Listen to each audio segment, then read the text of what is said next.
morning!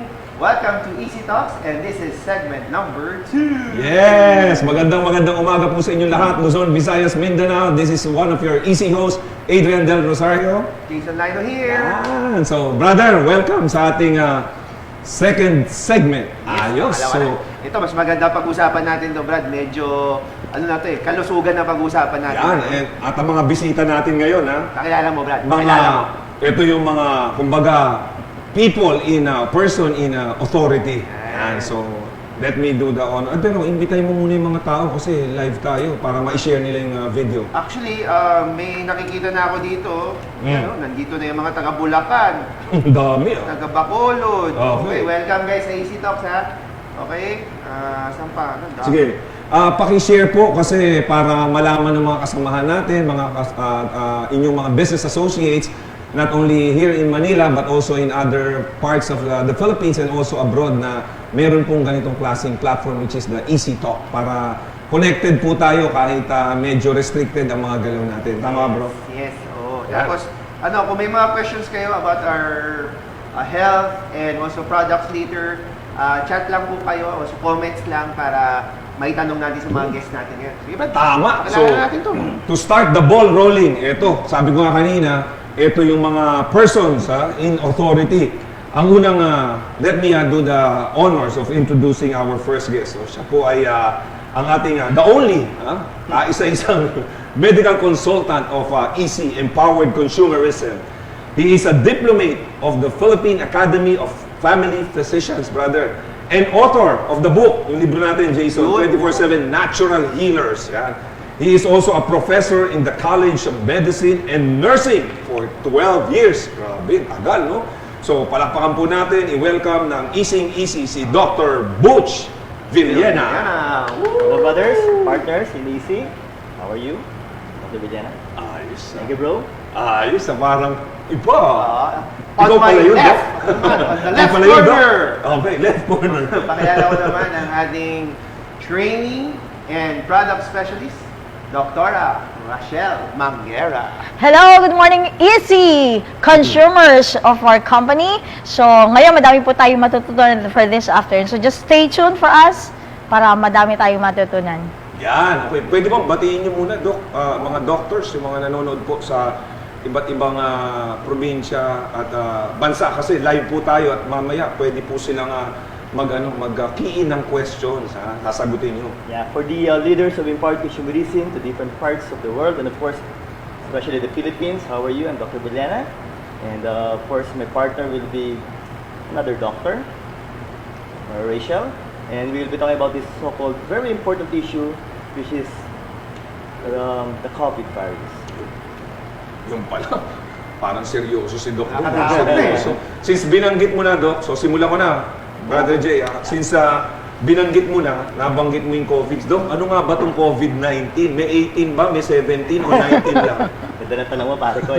Pag sinabi kasing COVID, mga brothers, it's coronavirus disease 2019. Okay. Anong pala galing? Very common yan na nagkakos ng different kinds of diseases. Kaso nga lang, may mga naging fatal talaga during the past. Noong 2003, kung dati makakalimutan, may tinatawag tayong SARS-CoV o SARS-CoV sa iba. It is the Severe Acute Respiratory Syndrome Coronavirus. Nagsimula to, China rin, and thousands were affected. Noong 2012, if I'm not mistaken, yung MERS-CoV naman pare. Middle East Respiratory Syndrome Coronavirus or MERS-CoV.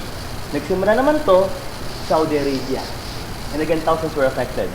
Pero ngayon, mas matinding 2019, yung SARS-CoV-2 kung tawagin nila. Okay, and for short, pinangalanan po ng WHO ng COVID-19. Kasi nangyari po ito, 2019. Okay. Kaya pala. So tama rin pala yung tanong ko, may 17. May kamag-anak pala to. Ba't ba pumunta pa dito yan sa atin? Okay. Okay, ako may tanong ako. Paano ba talaga ito nag-transmit, Doc? Okay, so ganito po yan. So, nakukuha po natin ang COVID virus 19 dahil po sa pagkat po tayo nakakuha nung infected na mga laway, katulad po ng galing sa pagsasalita, sa pagbahing, sa pag-ubo, No, so as much as possible, kaya nga po natin ini-encourage yung tinatawag nating 1 meter or 3 feet distance, no? Yung social distancing po natin ngayon para to prevent na makuha mo yung mga laway na to nang galing sa mga laway na yan, sa mga sipon na yan, no? So, napaka-importante na magkakalayo po ang bawat isa para maiwasan yung mga ganito. And at the same time, hindi lang po yon kasi pagka nga may bumihing, madirektang makuha mo kung masyado kang malapit. So, hindi lang naman din po yon. For example, ang pasyente, meron na pong coronavirus 19, no? So, just imagine kung siya po ay bumahing sa kanyang kamay, tapos ito'y nahawak sa iba't ibang mga bahagi o parte ng mga pinupuntahan niya, no? So, tas ikaw, wala ka pa namang sakit, nahawakan mo rin yung mga bagay na to, at inihawak mo sa iyong bibig, sa ilong, o kaya sa iyong mata, ito yung maaaring maging sanhi ng pagpasok ng virus sa ating katawan. Kaya nga din as much as possible, no? So, iwasan po natin yung mga paghawak sa ating mga parte ng katawan po natin para maiwasan yung pagpasok ng mga virus po natin. Medyo. Bigay lang ako ng dagdag doon sa sinabi ni Rachel. Parang sample lang natin para aware tayong lahat. Umubo ka, tinakpan mo yung bibig mo ng kamay mo, tapos hinawakan mo yung doorknob. Sabay pare. After ko, ikaw naman, di mo alam, humawak ko doon, humawak ka rin. Ito na lang, Dok. Tapos, tinawag mo sa mukha mo, pwede kang makawa, Brad. Yun yung So, hindi, mahirap malaman, Dok. Kasi, mahirap malaman. So, dapat talaga aware tayo na yun yung mga mode of transmission, paano malilipat yung sakit to one person to another. kaya pala ang bilis ng pagkalat, Dok. Mabilis. So, matagal mamatay yung virus na yan. Mabilis kung sa mabilis. Mabilis, okay? no? Although, sabi nga po nila, sabi nga ni doktora kanina, pag umatching ka, 3 feet lang eh. Tapos mabilis ang mawawala. Pero pag umatching ka, kawari dito, pwede, according to some studies, kanya-kanya kasi yung claim nila eh. Pwede tumagal ng isang araw yan. Wow. That is according to some studies. Binabagitan natin iba't ibang klase ng studies na nabasa natin on the past few months sa COVID. So, bakit ganun, Dok? Wala pang definite studies po talaga. Again, yun yung mga so far na applicable ngayon na nakita nilang mga napag-aralan nila. Kaya nga, ang sinasabi pa rin ngayon is ingat tayo sa mga mode of transmission na binagli Dr. Rachel. Dok, ganun, since mahirap palang makita physically kung paano makaiwas. Anong mga symptoms meron ang isang tao para pag nakita mo, iwas ka na. Makikita ba yun physically? Yan. Ganda na sinabi mo pare ko. Ganito yan eh. Madaming klase ng sintomas na dapat aware din tayo. May tinatawag silang mild symptoms at severe symptoms ng COVID. Pag sinabi natin mild, mga brother, ganito yan. Unang-unang kailangan malaman, yung tinatawag na fever. Okay? Tapos after ng fever, yung cough.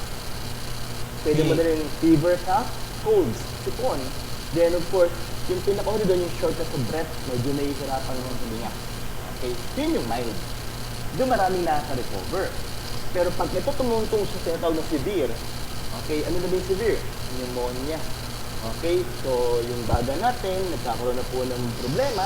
So, may isa pang mas matinding stage yun, tinatawag na ARDS, yung Acute Respiratory Distress Syndrome. Paano ba yan? Nagkakaroon ng inflammation of the baga, pwede siya magkaroon ng fluid accumulation inside and outside of the lungs, tapos, septic shock. Pag sinabing septic shock, magkakang blood pressure, other organs of the body will be affected, mga kapatid, kidney failure, and eventually, yung iniiwasan natin, yung death, yung sinasabi. Yun yung mga simptomas na kailangan kong aware talaga dapat tayo. Nakatakot? Kasi yun yung reality. Dapat aware tayo sa reality that can really happen. Okay. So, in short, Dok, may mga paraan ba para maiwasan ito?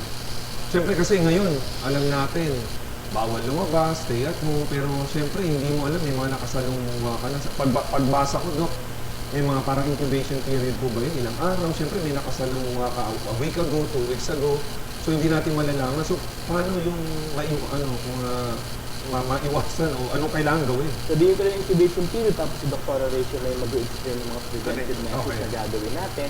So, ang average incubation period na sinasabi nila is 5 days. 5 days incubation period, average yan. Yung iba, magkakaroon ng lagnat, mag-uubo na, magsisipo na. Although sinasabi nga nila, again, 14 days para mas maganda. And others are still claiming more than that. Pero doon tayo sa nilalabas ng WHO, 5 days average incubation period that can last for 14 days. Preventive measures, Palagay ko handa-handa si Dr. Rachel para sa mga preventive measures. Bago yan, Dok, posible ba na infected ka pero walang symptoms? Oo, mga asymptomatic cases. Yun nga yung medyo dapat aware din tayo that yung malalakas sa immune system, some of us with a strong immune system may be asymptomatic. Pero meron na siya, nagpa-positive na rin. Carrier niya, no? More na sinasabi nga nila, pag asymptomatic ka, mas less likely mo matatransmit. But again, question mark. Okay? Okay. Mas malakas makatransmit talaga yung mga symptomatic na mga may COVID. Okay? Yun yun eh. Thank you, Doc. Okay, Mga so prevention. yes, para Maiwasan. naman maiwasan Ma-transmit. natin yan, no? So unang-una po sa lahat, gaya ng sabi ko kanina, 'di ba, ito yung nakukuha sa mga droplets, no? Na makukuha natin sa paligid natin na hindi natin alam kung meron bang yung nahawakan natin. So first and foremost, lagi nating sinasabi po ito, hand washing po lagi, no? So pinaka-importante yan. So may mga ilang lugar po tayo na sinasabi nila na, paano naman sa lugar namin? Wala naman kaming tubig dito. So anong gagawin namin? So kaya po tayo may mga tinatawag na hand sanitizers na mabibili po sa market. May mga alcohol na mabibili po tayo para to sanitize po yung kamay natin. Dahil ito pong kamay natin, once po na naihawak po natin sa mga bahagi ng katawan na pwede maging point of entry ng mga virus, ay sigurado magkakaroon po tayo nito. And of course, Before you continue, Opo. 70% ethyl alcohol. Yes, okay. So we have 70%. 70%. So, and aside from that also, so kailangan po natin magkaroon ng social distancing, no? So, kung as much as possible, syempre, 3 feet or 1 meter po, no? Layo, Oo. So, lalo na po dun sa pag-wear din po ng mask, no? Ng facial mask. Napaka-importante rin po niyan. So, kung ikaw may simptomas, ubo, sipon, mas maganda, meron kang suot. Lalo na din sa mga health workers po natin, no? Mga frontliners po natin, no? So, kailangan po nakamas din tayo kung tayo may mga inaalaga ang mga pasyente na ino-observe po natin. So, kailangan po natin ito, no? So, and aside from that, syempre po, kailangan po prevent po natin lagi yung paghawak. Kung hindi mo pa, siguradong nalilinis ang kamay mo, no?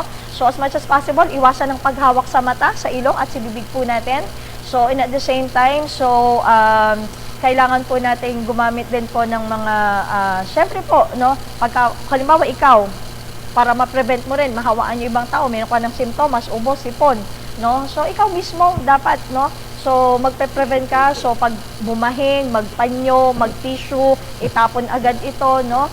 So, para maiwasan yung paglipat po ng mga viruses. And of course, syempre po, we have so many use of food supplements, no? To boost our immune system po. Napaka-importante po yan.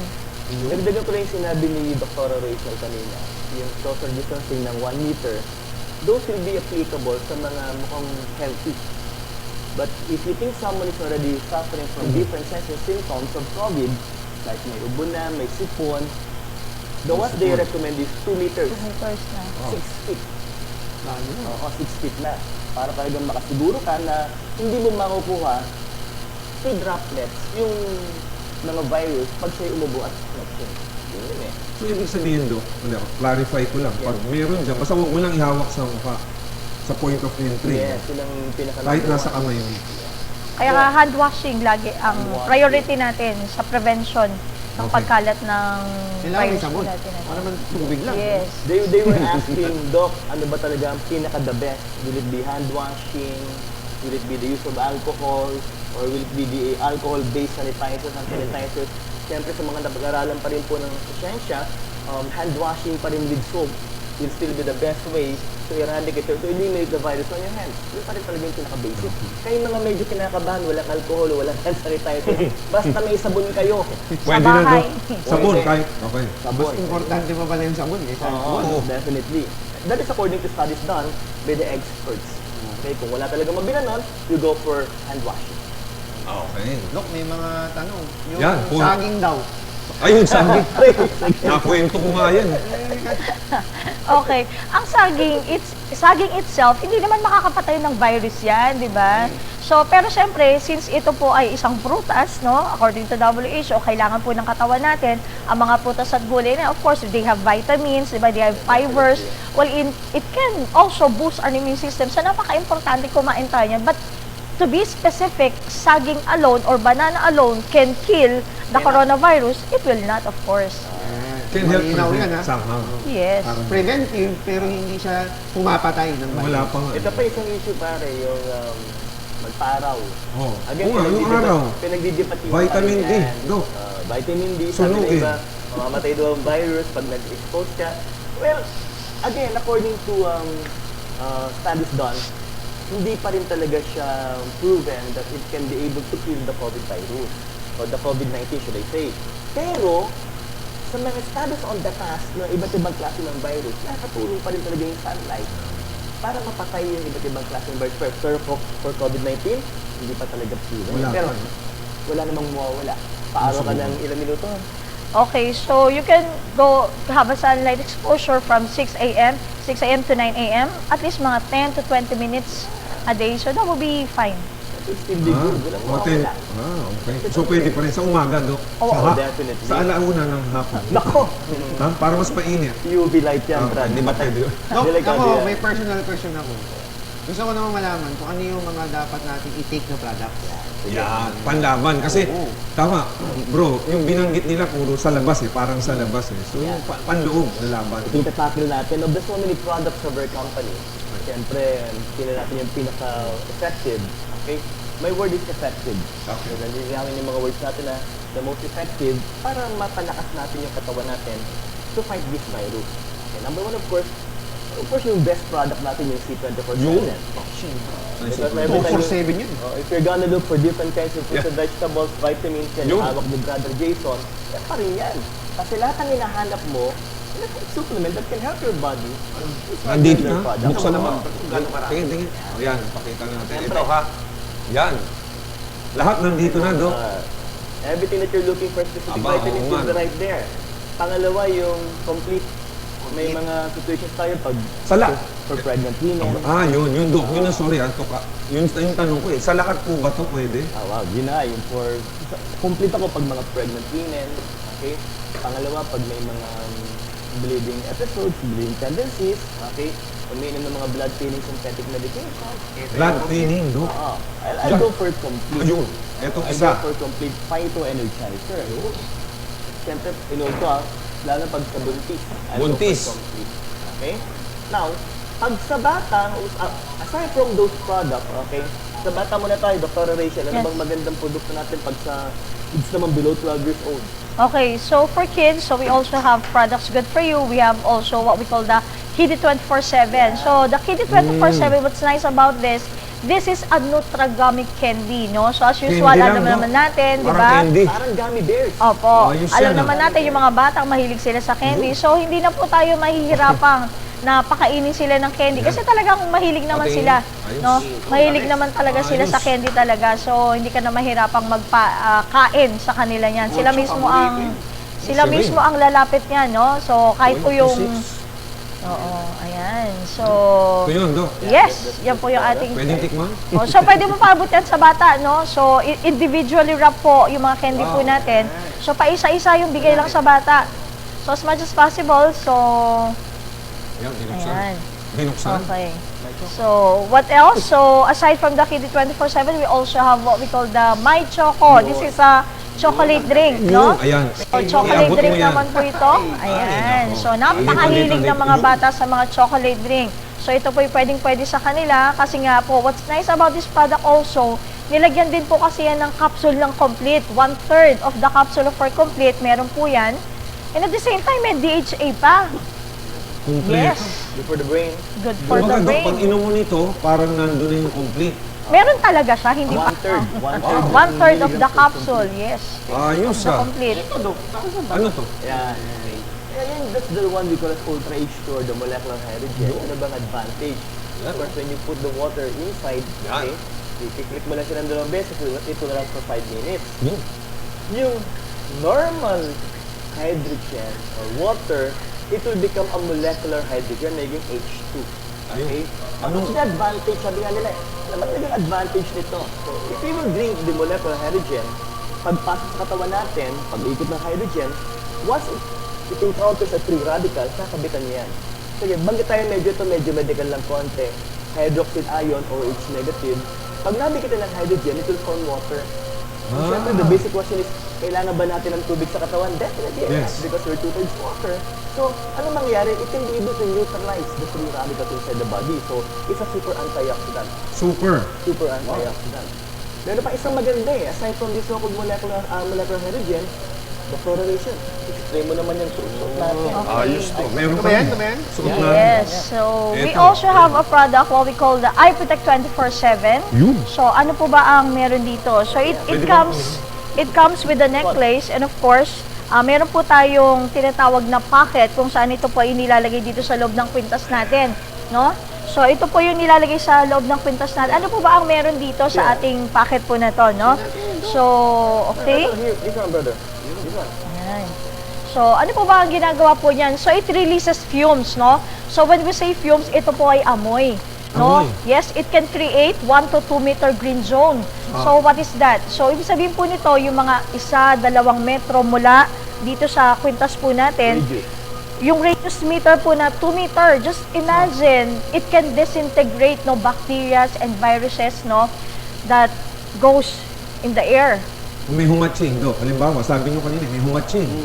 The studies na ginawa na nila on the past, okay, kung may umacheng, okay, tapos pumasok sa green zone, Yun. it will disintegrate.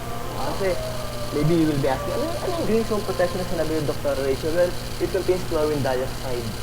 Okay, Chlorine dioxide. And marami ng studies ginawa on the past, yung tinatawag nilang chlorine dioxide rat test. Ano ginawa doon? Pinaligiran ng mga mikrobyo, pag talagyan ng chlorine dioxide, no matter a few seconds to minutes, namatay na ng mikrobyo. So, yun yung ginawa sa laboratory, ng mga doktor, ng mga scientists, and ang ginawa nila dito, inilagay. Okay? Dito, no? Dito. Now, sabi na, Dok, di ba ang chlorine, mabilis namang mawawala yan? According to studies, it will last for hours to days, pero ito ang ginawa nila, sustained release technology, pare. Sustained release. Release technology. Ano po yung do? Patatagalin niya. Hinay-hinay yung paglabas ng chlorine yes, sir. dioxide. So, ilang days yan to? Yun. Ilang days tayo, Dr. Rachel? Okay, so it can protect us for a period of 30 days. 30 days. Wow, Yes. matagal din. Sa buwan. Ayos to, ah. So each and every 30 days, we have to replace Ayun. what's inside our necklace. What we call the iProtect 24/7 pocket. And yes, another 30. product that we may also use, or that we can use, that's not made, but we can also use, will be our white light sublingual glutathione. Di ba, do? Glutathione, pampaputi. Okay. Di ba pampaputi yan? Yes, of course. Dr. Rachel, pampaputi lang daw ba ang glutathione? So, Okay, so as usual, layman would really know that that glutathione is mainly for whitening purposes. But it's only the side effect of glutathione. Why? Because the main function of a glutathione in our body, it's an antioxidant. Again, when we say antioxidant, it boosts also our immune system. So it would really be helpful to each and every one of us also to use the white light product. so klaruhin ko lang Immune system din pala yun, no? Yung mga words natin, pati yung pagkakaunawa ng mga layperson, hindi lang talaga siya whitening, it's just one of the side effects. Pero ang talagang function niya, it's not just for the liver. Kasi akala na iba, liver detoxifier lang siya. No, it's really a detoxifier for the entire body. Yun ang kagandahan ng white light. And since ang objective natin yung palakasin ng katawan, we can use this product in combination. Ang galing siyang gamitin. Pero pare ko, let's try to clarify the words again. Kasi baka talamin ng mga tao, are these products okay, the right medications? Can they really be able to kill the Yes, the we do. virus? Yun yung usual question. Let me try to clarify. Sa ngayon, wala pa talagang treatment. Okay, wala pa talagang gamot that can kill the virus. Okay, dapat maliwanag po sa atin yon. The objective of the product is of course, patibayin yung katawan natin. Okay, to boost the immune system. Because I would like to clarify the issue. Sabi nga, i-reiterate natin yung sinabi ni Dr. Rachel kanina. How can we prevent them? Hand washing, social distancing, cover your mouth, nose, and eyes, avoid the T-zone. Okay, yung Ano yun, T-zone Doc? T-zone, the eyes, T-zone. nose. Kasi formal T siya eh. At Avoid the T-zone. Okay? Tapos, yun nga, yung mga washing of hands. Tapos, pero again, ito, dapat sabihin din natin, especially for the leaders in the company, I would like to inform you, sleep, please. Matulog kayo. Huwag yung pumabayin ng Pwede na ba ngayon, no? 8 oras. Okay? Ilan, Doc? Ilan? 8 oras. Walo. That's the time wherein our cells are being regenerated. Pangalawa, water is very essential nowadays. 8 to 10 glasses of water. Okay, kailangan natin yan. If you can do some exercises at home, Yun. na... Ako, may segment kami dyan. Oo, babanatan ng ating Oo, kasi mga bawal kasama. lumabas eh, no? Kailangan- Bawal kailangan. mag-jogging. Yung sinabi ni Dr. Rachel, pagkain. Oh. You need to eat fruits and vegetables, eat regularly, kailangan din po. Pero at the end of the day, these food supplements will also help. The word is help, kaya nga po supplement. Will help our body strengthen our immune system para lalo po tayong lumakas na kung sakali man po, wag naman sana, at nasagap natin yung mikrobyo, malakas ang ating immune system para labanan po yung mga mikrobyo. Yun po yun. Ayos. Thank you, Doc. So maraming salamat, Doc. I'm sure maraming natutunan yung ating mga empowered consumers around the globe. So, Doktora, final message. final message muna. Ha? Okay, syempre po, lagi namin sinasabi dito, stay healthy everyone. Because health is wealth. Yes. Brothers, okay, don't forget healthy, stay at home, enjoy life, and please don't forget, pray. Kailangan natin yan. Amen. Tsaka stand by for our next segment. Susunod yun.